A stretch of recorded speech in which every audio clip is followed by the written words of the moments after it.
Check us out to hear the latest on life in the volunteer state. Yvonnca and her guests discuss everything from life, love, and business with a Tennessee flair. It's a Tennessee thing. Always relatable, always relevant, and always a good time. This is Talkin' Tennessee, and now your host, Yvonnca.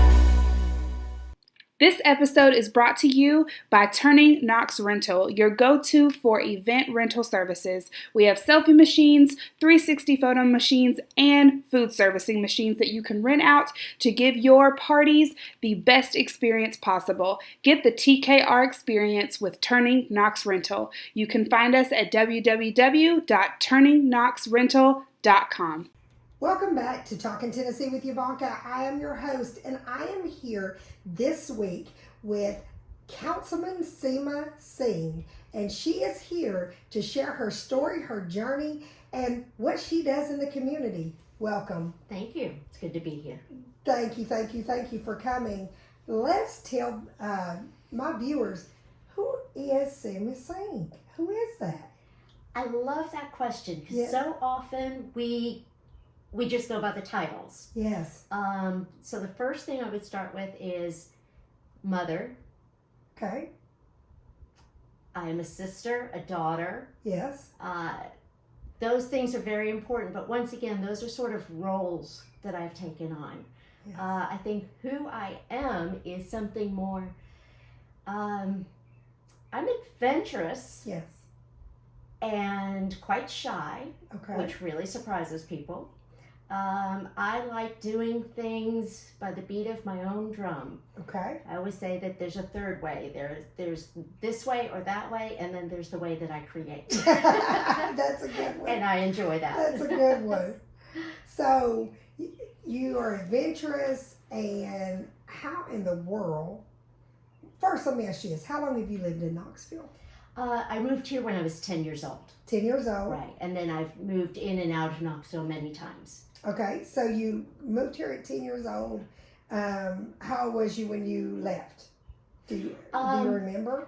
So I've moved to, I've lived in North Carolina, Chicago area, and then New York. I was there for about 15 years and just moved back about 7 years ago. Okay, 7 years ago. Mm-hmm. And so what was it like being an immigrant in Knoxville in the 70s?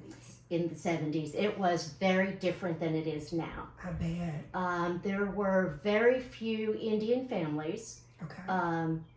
So how my family got to this country was through education. My father was a Fulbright scholar at Columbia University. Okay. And he moved his family over as he kind of settled in. And so I moved to this country when I was 2 years old. Okay. So I'm very lucky that at least my first language was Hindi. If I was any older, I might not know that language. That's true. That's true. And I have a lot of gratitude for that. So what challenges did you face in the 70s in Knoxville as being an immigrant, if you don't mind me asking? So my father was a professor at UT in social work. So in that, in academics in Knoxville, between Knoxville and Oak Ridge, there were quite a few foreign-born people, immigrants of different sorts, scientists. So we had a small community, but it was not at all like it is now. I think when there's so few of a certain group of people don't quite know what you are. Exactly. I agree. Right. I agree. And I think a lot of people just kind of considered me dark white. Yes, okay. Right. Yes. And that's kind of the Or somebody with a good tan. Or Right. something like that, yes. Right. Okay. Because my English was, just like everybody else's. But there was racism for sure, just like there is now. Just in different forms. Right. I remember playing, I was a kid, playing with the next door neighbors. We were running in and out of houses and start to run into Scott's house. And the mom stops me and is like, looking at me. And I'm like, I don't know what I did wrong. Right, because you was a kid. Right. And what was her response? She said, you ain't black, but you ain't white either. Why don't you guys just play outside? Really? And I mean, I had the earlier years in New York. We lived in New York and then we moved to Knoxville. I lived in Washington Heights. It was a very, very mixed neighborhood. Right. Race just wasn't a thing. Yes. Right? Everybody was different and same in different ways. So I remember that moment really well. It probably stuck out. You probably will always remember that moment. Oh, yeah. Yeah. It was like the first time. It was a jarring experience. And I think a lot of different types of minorities or people who aren't part of the dominant culture have moments like that in their life. I agree. I totally agree. Tell me this. Name something that you could say that an experience as an immigrant at a young age that basically shaped you for today. Is there one thing you can think of that really shaped I know the direction of your life of today? There are different ways that immigrants, I'm generalizing, but let me just talk about me. I know that we feel much more alone here. Like I don't have any family here, just my mother and my daughter. Okay. So everybody else is in India. Okay. So if you mess up, there is no net. There is no family net. Yeah, so you don't have the village, as they say. The big village that helps bring you and nurture you together. You didn't have that. Right. And I know that was probably hard as a kid, trying to fit in. You didn't know where to fit in. I know with my husband is half black and he's half white. And he was raised and adopted. He had an adopted family that was white. Okay. And so I thank God for them. John and Ann Landes, they're my in-laws, my parents, that I thank God that they got my husband, because my husband in the 70s, being a biracial child wasn't easy, that type thing. And David didn't know where he fit. He had the different things said to him that as a child that shouldn't be said at all, but especially as a child. So I can imagine you not having the village, that type thing. One thing I can give my in-laws is that they stood against racism. They were a predominantly white family, but they stood against racism. They left a church in Knoxville over my husband being accused of stealing some money, that he was nowhere to be found when this even happened. But was he the darkest person around? He was the darkest person there, and that's who got blamed. And they left, and it's one of the biggest churches in Knoxville. I'm not going to name the church, but they left it. And a lot of people probably would not have had that strength to say, I'm going to leave a church that I've been, in. They were very much into that church and on boards and on leadership committees and all that. But they stood up for my husband, and I think that's one of his things that he can say from childhood that shaped him is stand on what you believe in. Okay, that type thing. But I just know that with being a minority, it's not the easiest. You have two sides of people understanding race. You've got some that do not choose to get educated about what minorities go through. And then you have some that are just trying to get educated and don't know and are willing to allow us to teach what we don't like, how we want to be treated. Do you agree with that statement? So someone had said this, and I'm trying to remember how they said this. Okay. It was a black person who said, I don't care if you call me the N-word or whatever else. That kind of racism I can deal with. It's when the systems work against me and keep me and my family down for generations. I agree with that. I agree. I agree with that. Where that is going, but I don't like either one. Right. I'm just like I'd rather that not come up either. I don't like either one, but I do get that too, because don't keep us down and then look at us as the less fortunate, that we want to stay there. No, if the system is keeping some down, we all need to rise together. Right. And that's why I use my platform to try to educate people and tell people, you know what, we can all exist in this world, and we can exist in unity. We don't have to be divided. Right. And as a kid, I know that you went through that adversity, and is that why you went into politics? Oh, no. What made you go into what made you go into politics? I mean, I don't see my life as much different being an immigrant in Knoxville Is it any other city? Here there weren't a lot of, the city's very segregated. Okay. Right, and there weren't a lot of immigrants or people that have different ancestry. Yes. So, like, in places that I've lived where there are like large groups of Indians, there's more racism because we get seen as a group and a monolith and lumped together. Okay. So I was very lucky for that. I feel amazing that I have this whole culture, music, food, language. Yes. I love that. And then I'm just as American and just as Indian. Yes. So what made you decide to hold office? So different things went into it. Okay. My mother's a very strong woman. Okay. She's always been very, she had an arranged marriage. Okay. She was 16 years old when she got married. Okay. To my father, who was 24. It Okay. was not a good thing for her. He was very, very abusive. Gotcha. And she, moved to this country to be with this man who was awful to her. Yeah. So she, instead of like withering, she just got strong. Okay. Okay. And it was her job to take care of the children. So when she wanted to go get an education, my dad was like, sure, but you're supposed to take care of the kids. We're not paying for anyone else to do it. So we all went to college with her. Oh, got you. And other students would babysit us in the hallway. There were 3 of us. Really? So from a very early age, I knew that if you want something, you do whatever to do it. That's why I was raised. My mother raised us that, my dad was around, my mom and dad got a divorce when I was 17, but most of my minor years, my father was around. But even in the household, my mom taught us, all my brother and my sister, is survival and not just to survive. She taught us to be successful.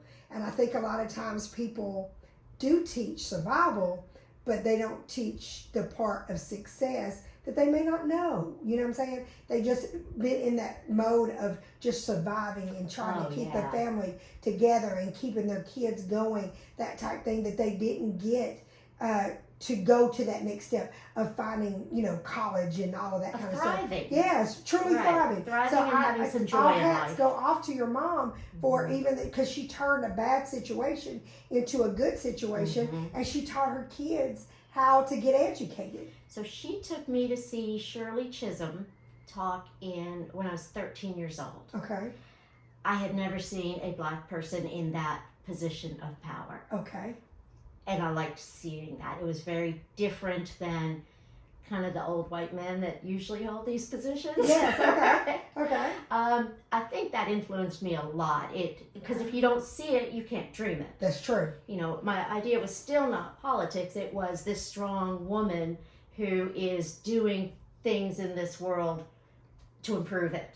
Yes. And her strength, just her strength. Yes. So that stuck with me. And then when Madeline O'Hara was running, she has a name that is not, I guess it is European American, it's Spanish, but it's not the typical American name. Yes. And I remember seeing that and thinking, because these two things, it showed me that different types of people can be in office. Yes, right? Totally. And I never, ever in my life have considered going into politics. Okay. When things were going on a national level, a lot of hate coming down, a lot of rhetoric against immigrants and other people that I think are worthy of respect. Yes. There was one day it was like, you're going to run for office. And I'm like, what? Yes, you're like, what is this? Who said that? This? What are you talking Yes. about? I am very shy. I do not speak publicly. That's not what I've ever thought of doing. But and I understand that because my pastor is the one that told me that I would do public speaking, and he told me that I would be on a national level. And I told him, I laughed in his face the day he told me this. Yeah. And he said, you will be on national stages one day. And he said, I'm here to groom you.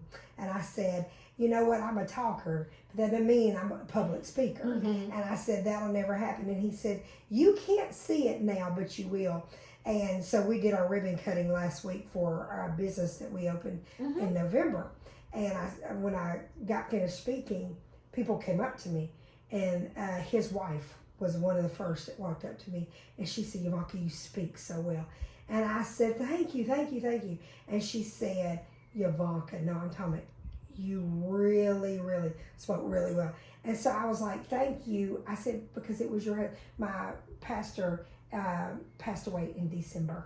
Oh. And so it was such an honor for her to tell me that how well that I spoke, and for me to tell her it was because of her husband who groomed me for that, because I was like you. I don't want to do public speaking. I don't want to do that. I don't want to be in the public eye. I don't want to, that type thing. I just like to talk, you know what I'm saying? But it's amazing how God has a different plan for your life, and then you just have to go with it. So I did not know what I was doing. Okay. I was very fortunate. I ran into a group of people, the city council movement, that were people who cared about issues like I did. Okay. And it was people who were not involved in electoral politics at all. Okay. And we just, without much money at all, knocked on all the doors, did all of the work, and I got elected. Yes. And I was the one that was surprised the most. that you got elected? Right. I didn't think that would happen. Yes. And I was okay with that. I was going to fight as hard as I needed to, work as hard as I needed to, and kind of take this opportunity to have a stage as an immigrant. Let's go back a little bit. So you said you didn't feel like that you'd be elected. Is there a certain reason why you didn't think you'd be elected? Did you think it would be because being a minority, or was it more of just I never wanted to be in politics, so I didn't think I'd be elected? I was running against a white Republican man. He's a good guy, but that is usually what gets elected here. Okay. I'm the first immigrant, the first South Asian that's ever been elected in Knoxville.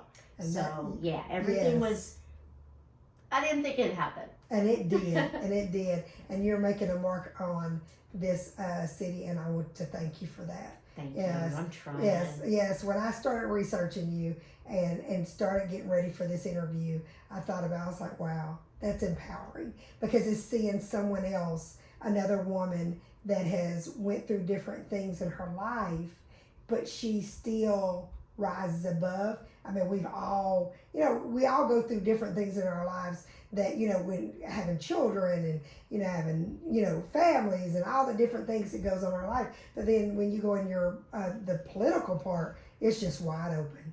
It is a bizarre world. It is. Yes. It is. But once again, I have gratitude. Being adventurous, I love that I am seeing so many different worlds and places and being introduced to things that I never would have otherwise.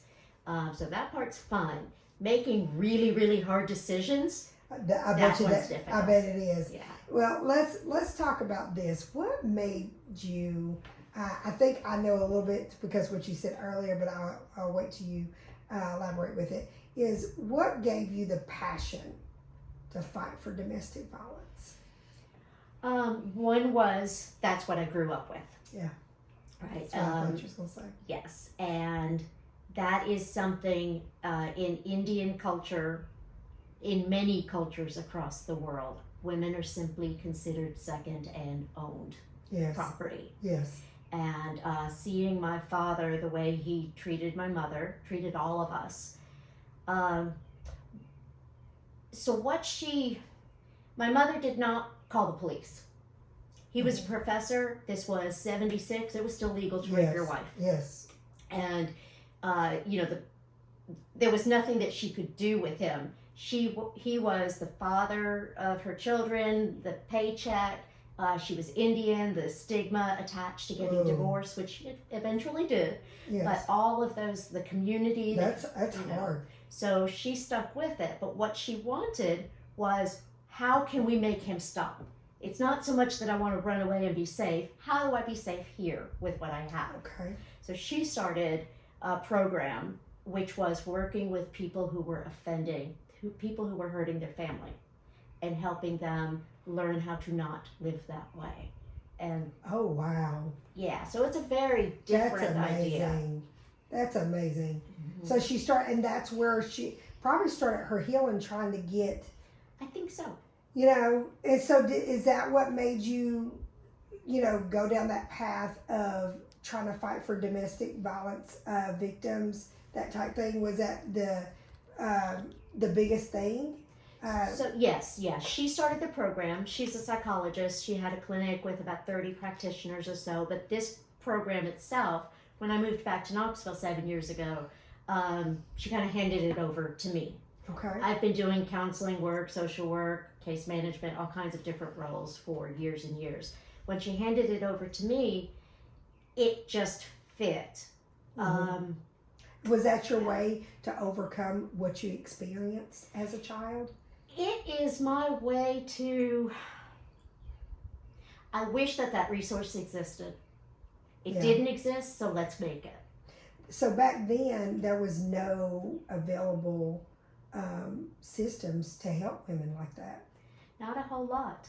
Wow. And once again, even to this day, it's hard for women, some men, to leave. Now, put in here the housing crisis. There are a lot of people who are staying in relationships because they need a place to live. That's the truth. Right? Please speak on that.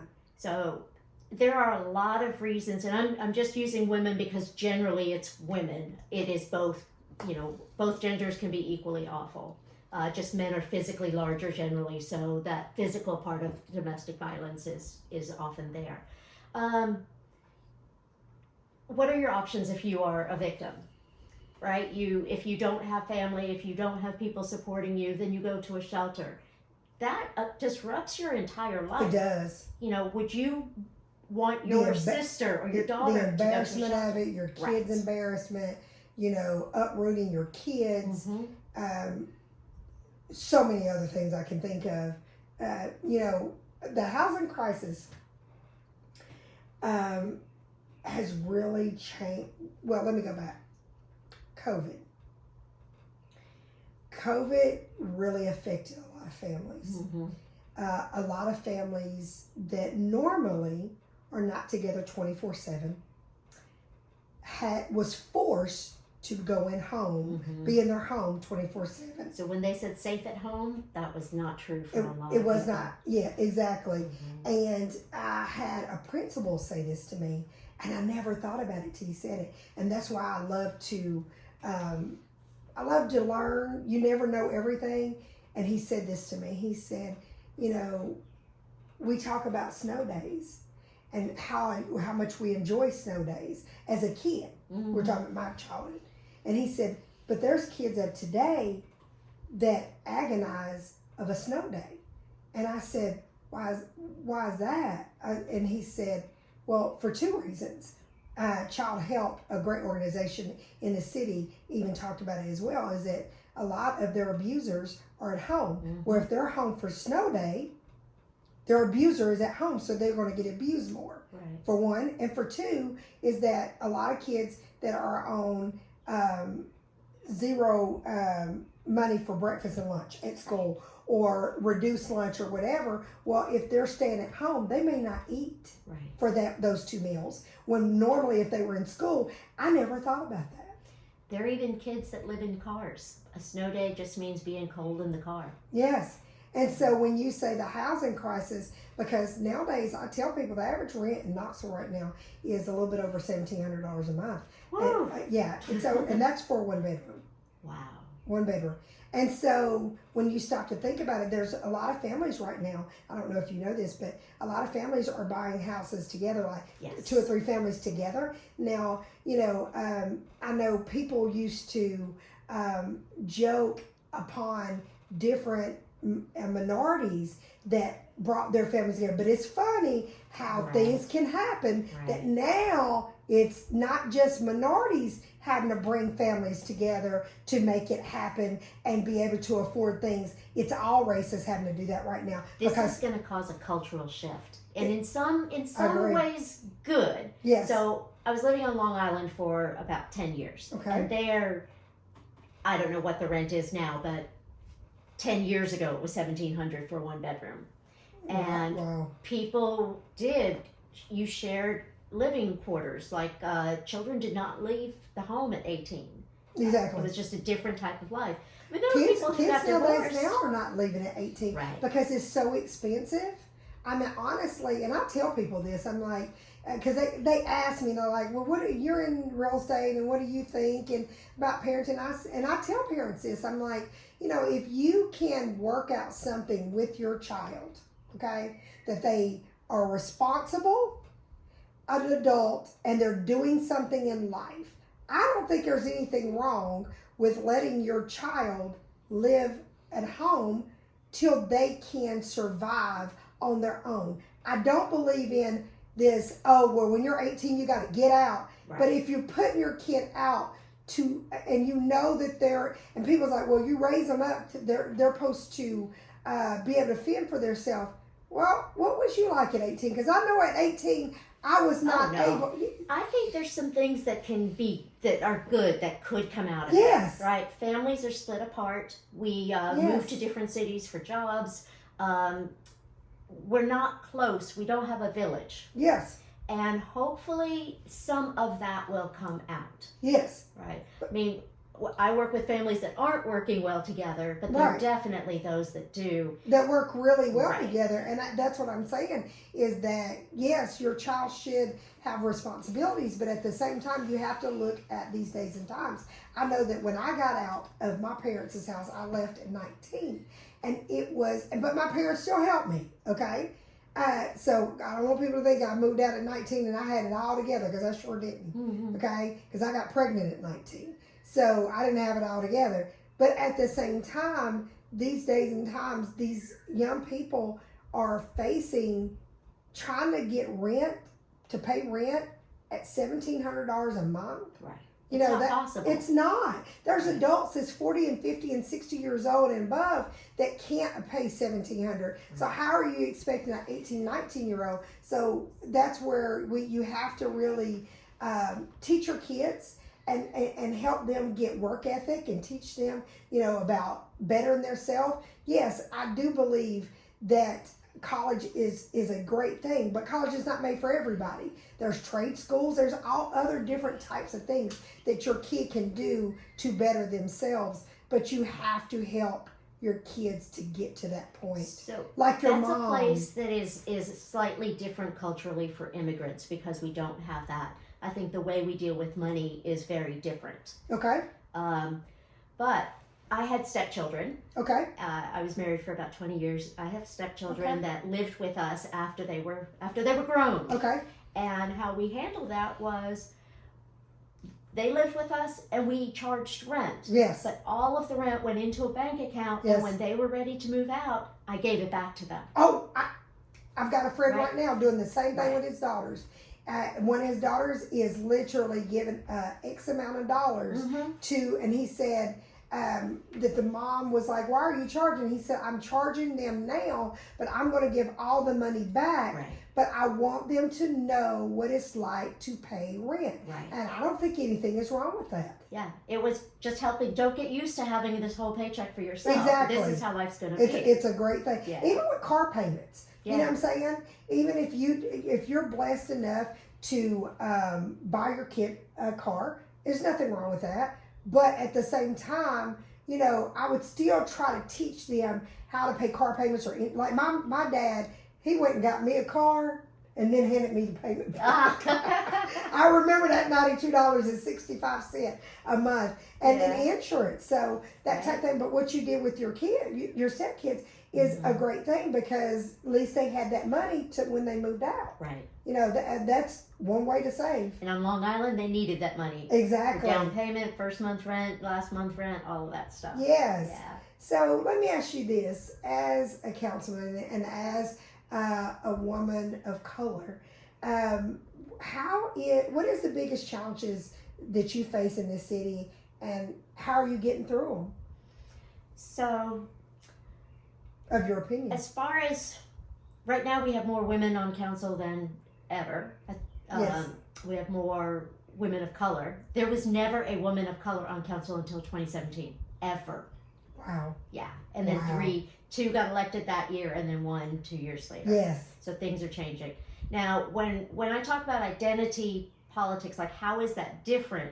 It's not just because there are people of color that suddenly everyone is empowered, Right. right? Right. And I'm not qualified just because I'm an Indian American. Right. But what I do bring is a different point of view, and I represent a group of people who, it's not part of the dominant culture, and I really do like our council right now. Yes. It's people with different professions, different skill sets, different ways of looking at things. So we're very well rounded, and we kind of have each slipped into our own expertise. Right. You know, I'm the social worker, and She said Yeah. that's work. Yes. So, what is your biggest challenge facing in the city, and how are you in the council addressing it? What is your biggest challenge? wow, I think housing is a very big problem. Okay. I think drug addiction Okay. and poverty. Poverty. Okay. There are a lot of good things here, a lot of good, successful is. economic development going on. But one of the pieces we don't talk about is that the statistics I have are for Knox County. 30% of people live in poverty and have jobs. Wow. They're going to work, they just don't make enough They money. just don't make enough money. Right. Yes, and I agree with that. Because I think we have the conversations about some people that just choose not to go to work. We like to go to that. Yes. And yeah, that's but my there's, worry. but there are some people that go to work every day, but they're just not making enough money to put food on the table, Right. pay the house payment or rent or whatever, or, even with gas, with gas prices going up or whatever. I don't think a lot of people thought about, if you are barely making it, how gas going up, Changes your budget. It changes the budget Right. tremendously, and where you have to cut back, and sometimes people forget because they may not be in that situation. Right, we don't understand what it's like. And women are a big part of that 30%, Okay. right? Between childcare, between, Yes. even if they're getting child support, it's often not enough with, Not enough. minimum wage and stuff. Because it costs a lot to raise a child, Right, and right. And a if lot you're of going times to work, who's going to watch your children? You have to pay someone to do that. correct, and that child support, I'll tell anybody, what you get in child support does not raise a child. You have to put more with it, and so you don't have that more, that's where it's going to be a negative effect, that type thing. And does that mean, that's a bad parent? No, the parent's getting up, going to work every day, just trying to make it, and I'll tell you what I'm seeing. I'm seeing more and more divorce lately, and people are, that are financially sound, but the divorce comes and then they go to one that may not have been working, and then all the money is the other spouse considers it their money. Right. And these people are being put in a situation of, how am I going to survive with my kids? So There's bring a this lot- back to family violence, Yes, right? If yes. if I have 3 children and I know I'm going to be living in poverty and I love my children and I want them the best, how much am I willing to put up with just so that they're okay? Yeah. I'd be willing to put up with a lot. Yes. Yes. So now with the housing crisis and with these factors, a lot of people are staying together. And they're not wanting to take away the lifestyle that their kids have, Right. because especially mothers, and like I'm with her, Councilman, like she said, it's men and women, but it seems like it's more women that really go through that, is that they really just don't want their kids to go through being, losing their friends, having to move to like another city or move to another area, that type thing. And they put up with domestic violence because of it, or put up with what. I want to talk about a place where council and my work with family abuse come together. Okay. This was maybe 2 years ago. There was a neighborhood which is a single family, well-to-do neighborhood, Yes. and somebody wanted to put some apartments nearby. Okay. The entire neighborhood was against it because of what kind of people might move in. Yes. And to me, that ties in with family violence. If I want to leave my husband, because I'm being abused, it doesn't mean that I want to move my children out of that area. I may have a community, but I'm going to have much less money. So maybe we had a family home and one of them moves into an apartment nearby. Yes. And they're still in their same school district. They're still with their friends. They're still with their community. But if those apartments are not made available, that would never happen. Right. Yes. You know, and as children, as parents get older, they may not want a house anymore. They want to stay in the community, but they want to downsize. Yes. So, because a lot of people want to stay in the community because their help is in the community. Right. You know, if they can't pay for that child support, then, I mean, not child support, if they can't pay for that child care, then they need that community that will watch their children and their kids to be safe while they're at work. Is that what you mean? Right. Right. Yeah. You know, and just familiar. They're not saying I want to leave my entire life. They're saying I want to leave this relationship. So let me ask you this. What would you say the issue in local government that you would like to change? There's probably a lot. There's a lot. Yes. But in local government, name something that you would say, you know, this is high up on my list that I would love local government to change. The highest thing on my list is state preemption. Any rules and regulations and laws and policies that the city puts in place, if the state does not agree with them, they simply put a statewide preemption. Right. Yeah. So to me, that's quite a bit of overreach. I think government works best when it's closest to the people. You know, when I run into people at the grocery store, the things that they're talking about, I get to hear that, whereas the more removed you get, you kind of forget about some of that. Yes. So yeah, there's a lot of that. Tennessee is one of the worst states for the preemptions. Got you. Yeah. So we get stuck on a lot of things, a lot of good things that we want to do that we are not allowed to do. Exactly. And that's something you would change. Oh yeah. So if you had a magic wand, okay, and you swing your magic wand and you said, I want to change something about this community. First thing, if you had a magic wand, you could change something. Mm-hmm. The first thing would be what? Better pay, better work conditions. Okay. More housing. Affordable housing. More income equality. Okay. There are some very wealthy people and some very poor people. I'd rather have my city, everyone doing well. Got you. Right. I got you. So, healing of the home.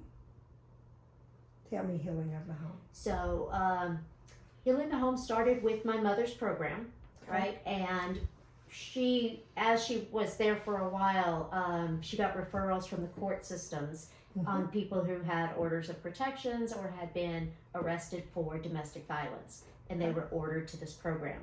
Okay. So, during COVID, she retired. I had the program, and we were on the road for a while. Yes. It's not work. So I work with individuals and with groups, and doing that over Zoom is not effective. No. Yeah, it's something that you need to be face to face. That's one thing about Zoom. It's just not warm and fuzzy. Yeah. And really personal. It's just miss the nuances. You do. You right? totally do. So now I'm settled in place, and I have 2 different locations. One is for the people who have harmed the family, and others are the people who were harmed. Okay. Now, one of the things that's very tricky is it's very easy to say victims and perpetrators. But so often, we're both. I have done good things and I have been hurt. Okay. Right? Most of the perpetrators that I see, at this slice in time, they have hurt their family. At a different slice in time, they were being hurt by their family. So this is contagious and it is intergenerational. Okay. So if we do not, and then now with so many people still staying together, even though the courts may have said you have an order of protection, they're still together. So how do we help those women stay safe, right? I will give them all of the options and all of the resources out there to leave, but if they choose to stay, it's kind of harm reduction. Okay. How do we make you function better so that everybody is safe? I get that. Right. That makes so much sense. And a lot of what the domestic violence communities, professionals work with are with victims. which is very, very important, absolutely important. But once I leave my abusive partner, he's just going to go in and find another victim. Right. You've got to get to the source of Right. it. So it's Where kind it of comes like, from. right. It's kind of like dealing with alcoholism and saying that we're only going to treat with the people who've been affected by alcoholism, not the alcoholics. Got you. Right. So tell me this. What do you think could change? What needs to change to curb domestic violence in our community? We need to take it seriously. We sort of act like when there's violence in the home, that's private, it's personal, leave that family alone, right? Yes. Once it comes out onto the street and there's gun violence or whatever other kind of violence, then we're like, oh my goodness, how did that happen? Well, I'll tell you how that happened. They grew up with this. Yes. So if you want and they saw domestic violence in the Right. home. Right. That's a good point. It's the same thing. It's So a when we're cycle. spending so much money on just gun violence, once again, we're not dealing with the source of the issue.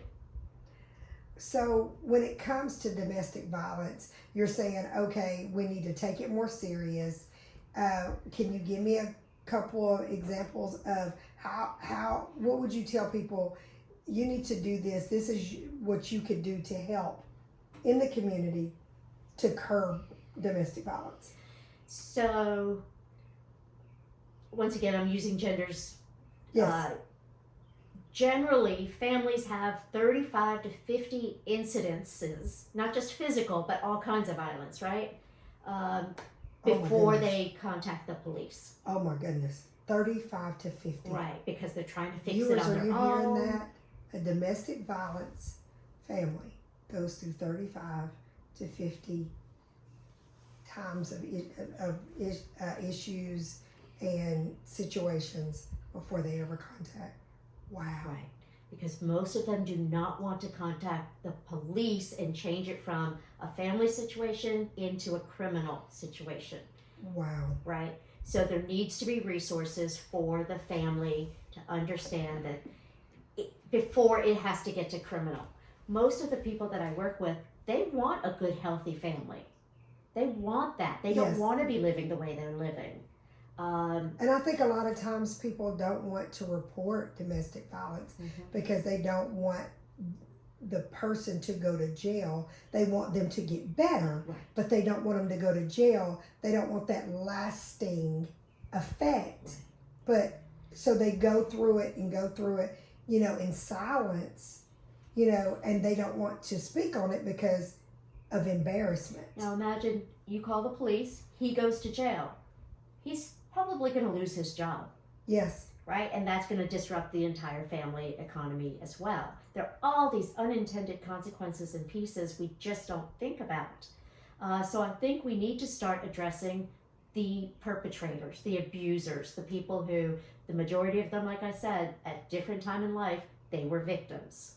If Right. there was something that you could say to the predator, the one that is, being the aggressor, what would be something that you would say? For one, I know it would be, you need to get help. Yeah. You need to get Yeah. help. You don't have to live like this. Yes. I would say that to both of them. Yes. You have to address your issues. You have to address what makes you get so angry that you want to hurt someone else, I would think. Right. A A lot of it is fear and old patterns that worked at one time that no longer serve you. Right. And you were Okay. asking a moment ago what can the community do Yes. to get involved? Is we need to call this out when it's happening and not just call the police, but say, this isn't how you need to live. There are resources out there. Yes. You both deserve better. And don't look away. Right. Don't look away. If you see someone being abused, don't look away and don't say, oh, that's none of my business. Because there's a lot of things that we get involved in that is none of our business. But when it's something that could really harm someone, then that's when it's none of our business. And there are ways of We have- saying things, you don't. Yes. Badinsky is. Yes. Yes. But to say to your girlfriend or, you deserve better than this. Yes. You're being hurt and you don't have to live like this. Yeah, and give them that support, without judgment. Right. I think that's the biggest thing is most people that have went through that, they don't want the judgment.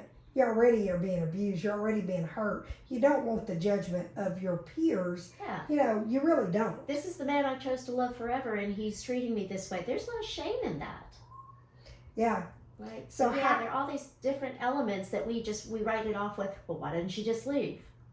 It's not easy. We will make sure that we will post in this podcast different hotlines that you can call if you have ever been abused and you need to get out of a situation, that type thing. We will make sure that we have some listed that you can call. You're not alone, and let us help you get out of the darkness by us posting, where the help you can get. Know you're loved, know that you are appreciated, and know that you're worthy. You don't need to be in darkness. Thank you for talking about that, because I know that is a subject that's dear to your heart. Mm-hmm. But at the same time, it's hard, because it does bring back, with your mom being, abused in your childhood and the things that you saw. So I thank you for being open and honest and to help someone else. Well, this comes straight out of that. My mother did not want him to go to jail. She wanted him to stop. She wanted him to stop the act and not be punished. She wanted a good relationship. Yeah, she wanted her family to stay together. She wanted a good relationship with her husband, and she wanted her kids to have their father. Now, eventually, she figured out that was not going to happen, and she left. Yes, and she left. So I'm not saying stay and stick it out at No, all. I'm no. saying, you have different avenues. It's not just jail or put up with it. Yes, and I think most of the time that when it's healthier to stay is when someone's got help. The person's got to get help. If you staying is not helping them. Honestly, That's enabling them. It's enabling them and telling them it's okay to do what they're doing. But when you force them to get help, when you leave and you say, I will not take this any longer, that's where you're helping them and helping yourself at the same time. So I work with a lot of victims as well. Okay. And a lot of that is, it's not blaming the victim by any means, but it is saying, what is your part in this? Because most of the time, we're not the victim of one relationship. We keep choosing that. Yes. Why are we choosing that? What are the patterns behind that? And sometimes, very often, victims become perpetrators. Yes. There's a lot of back and forth. Working with the victims and empowering them to know that they're worth it and how to not get into this type of relationship again. Yes. Because their children will end up carrying this cycle on. And we got to stop it somewhere. You have to. It's like breaking the curse. Yeah. Breaking the curse and saying this will not go to the next generation. How do you manage your career and your commitment to this? I'm very busy and very tired. Yes, but you still do it. How do you manage your career and the commitment to as a citizen and to the citizens of East Tennessee? How do you get a balance? Well, council is supposed to be a part-time position. Okay. It is not. Yes. If I'm interested in all of the different topics on council, so it's always, and I like talking to people, so constituent care is good. Like I said, I stay very busy. It's something that I love all of the things that I do. What does get hard sometimes is my daughter is 19. She just started her first year of college in New York. 19 isn't completely grown. She still needs her mama. Yes. Right? Yes. So I try to be available for that. My daughter lives in a very different Knoxville. She is half Indian, half Puerto Rican. Okay. And then my stepfather is a white guy from Granger County. Okay. My ex-husband is Puerto Rican, raised by an Italian Brooklyn family. So she has culture in every single way. Yes. That's how our family is. I told you about my husband. And my daughter is half Cuban, half black, and then my son is white. So, and then I'm fully black. So, yeah. And doesn't that, there's so much it brings in, so much richness. It does. And you know what? I tell people this. I said, my family is one of the most diverse families. Yeah. But we love so deeply and we teach a lot because we know so many different facets of race. Right. You know, that's the biggest thing is we know a lot about different races because it's so many different races in our family that makes us the Landes family. It pulls in so many different experiences and helps you walk through this world much more knowledgeable and rich. Yes. And that's what diversity on council also does, or diversity in other places. It's not just about having someone who looks different. It's about all those experiences coming together. So what do you love about this community? So mostly growing up, you know, I went to Bearden High School. Okay. I actually graduated from a school up in Chicago area. When my parents got divorced, I moved with my father. Finances, right? So coming back to Knoxville, going to UT, I always wanted to leave here so badly. So badly. As soon as I could, I moved to New York. When I moved back here is when I really, really realized how much I love the city. Okay. I had to leave it to understand. Yes.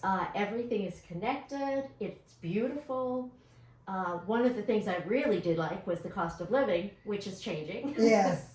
But you sound like Pastor Lomax. I had Pastor Charles Lomax on here a few months ago, and he said he left. He said he was never coming back. Yeah. He said, I never want to come back. He said, I love this city. Yeah. Mm-hmm. It is so good. There's so many connections. I joke that there's like 2 degrees of connections. If you and I start talking, of separation, we start talking, we're going to find at least 15 people we both know in common. Yes, that's the truth. East Tennessee is, to me, as they call the hidden gem, because East Tennessee has so many different layers to it, but it's family. Mm-hmm. It's family. It's we like to come together.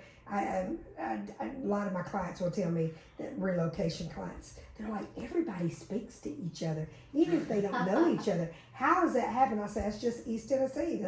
That's who we are. Where do you see this community in 10 years? If you could. We have got to work on the divisive politics. Okay. We have to. That's harming families, that's harming neighbors. That is work that I try to do on council, is remember that most people, doesn't matter your politics, most of us have the same values and goals. We have different ways of trying to achieve them.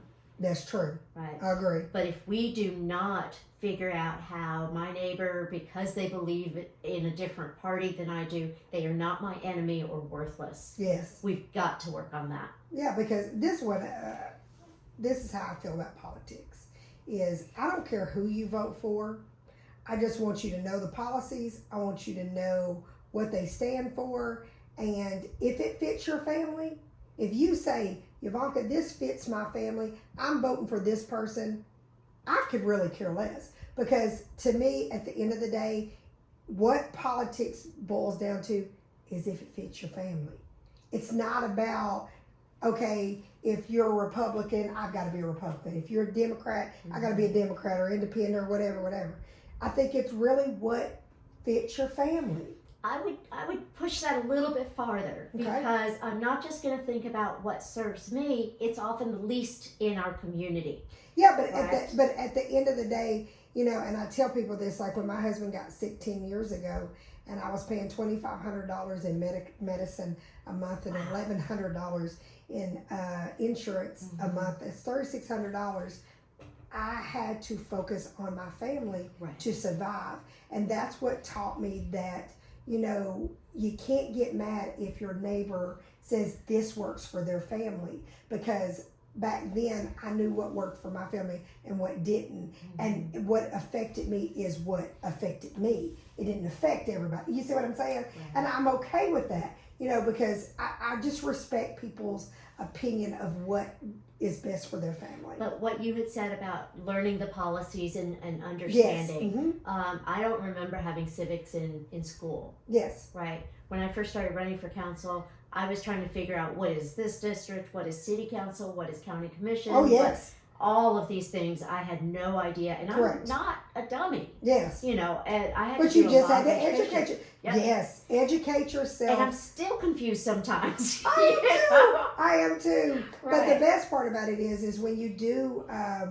dig in and you learn and get involved in your community. Oh yeah. That's the best way, is get involved in your community and love all, you know, that type thing. What you were saying earlier about your neighbor, you know, is not your enemy because who they voted for. I totally agree with that. Right. Because it's like, you know, that could be the very person that could save you one day, you know, say you're broke down or what, it could be any kind of situation that you're in, tragedy or whatever, that neighbor could be the very person that could save you. We forget that everybody has value. We might not agree with some of the things they say, Correct. but they have value. They have value. People have to come out and vote. I think we've gotten Yes.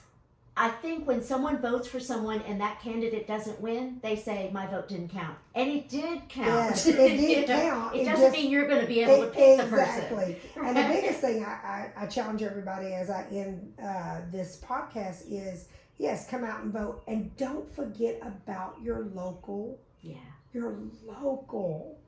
elections. So many people get so caught up in president, Right. you know, presidential candidates. And I get it, okay? But at the same time, there's so much government that's outside of that one election. Get to know who is running the city, you know, and, you know, a lot of the politicians that I've met are very kind, very nice. Very approachable. I met you. Yeah. I met her at a breakfast. She was so kind to me. She was kind to my daughter. You know, my daughter walked away. She walked away for a minute. My daughter came out and she goes, "Mom, she's amazing. We need her on the podcast." And I was like, I agree, totally agree. So you never know who you might meet. Go out and get out in your community. And you know what? And if you see Seema out there, tell her you heard her on the podcast. Tell her that she's doing a great job. And I thank you for coming. Thank you so much. This has been a really good conversation. Thank you. Tune in every Friday to Talkin' Tennessee. Bye, guys. Thanks for listening to Talkin' Tennessee with Yvonnca. Watch out for our weekly episodes from the First Family of Real Estate and check us out on the web, www.yvoncasalesrealestate.com. See our videos on Yvonca's YouTube channel or find us on Facebook under Yvonnca Landes and Twitter at Yvonnca Landes. And don't forget to tell a friend about us. Until next time, Yvonnca signing off.